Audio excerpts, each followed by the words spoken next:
ভিতরে দৌড়ে যাওয়া কিভাবে দৌড়াইতে হয়। ওরে দয়াল কিভাবে দৌড়াইতে হয়, দয়াল কিভাবে দৌড়াইতে হয়।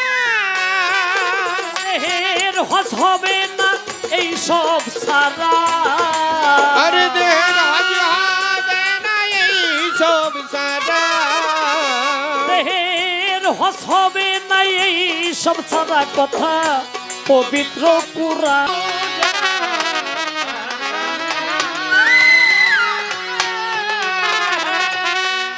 ও দয়াল বুঝাও মরে সুন্দর করে, বুঝাও মরে সুন্দর করে, কি করলে হজ হয় আদায় দেহে, কি করলে হজ হয় আদায় দেহে।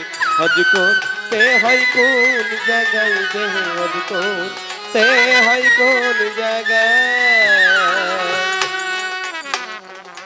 দেহের চুমিলে ছোঁয়াত পাথর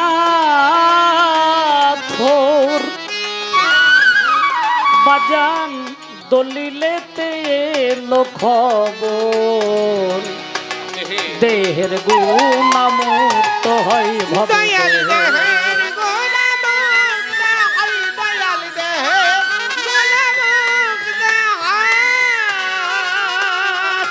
চুমিলে ছোঁয়াত পাথর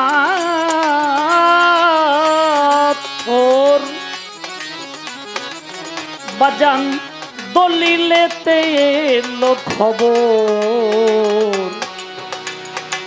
দেহের গুণামুক্ত হয় ভবে। দয়াল দেহের গুণামুক্ত হয়, দয়াল দেহের গুণামুক্ত হয়।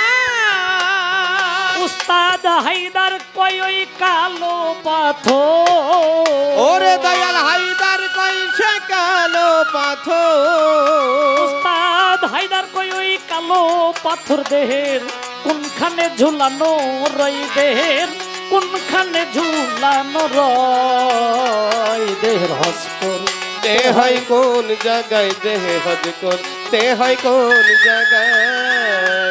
ও দয়াল বুঝাও মরা সুন্দর করে, ও দয়াল বুঝাও মরা সুন্দর করে, কি করলে হজ হয় আদায় দেহে, কি করলে হজ হয় আদায়। ও দেহের হজ করতে হয় কোন জায়গায়, দেহে হজ করতে হয় কোন জায়গায়। আমরা সকলেই জানি মক্কায় যে হজ করতে যাই আমরা কাবা শরীফ, সেই কাবায় তাওয়াফ করি, 7 বার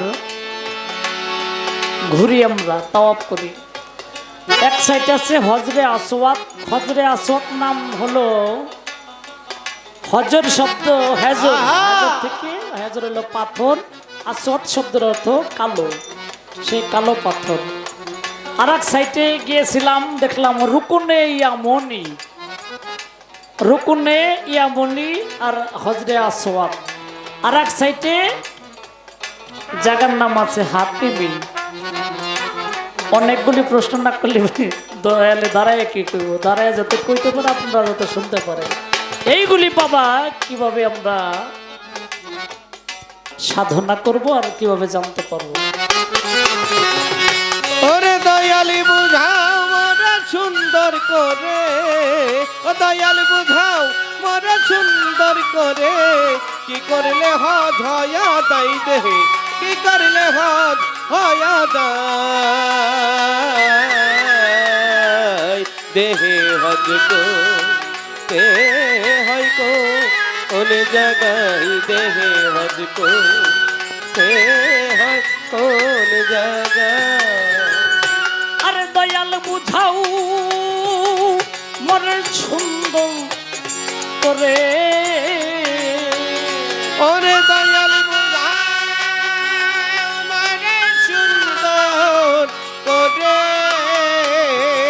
কিভাবে কিভাবে হস হইয়া দাই দেহের, কিভাবে হস হইয়া দাই দেহের, হস করতে হয় কোন জায়গায় দেহ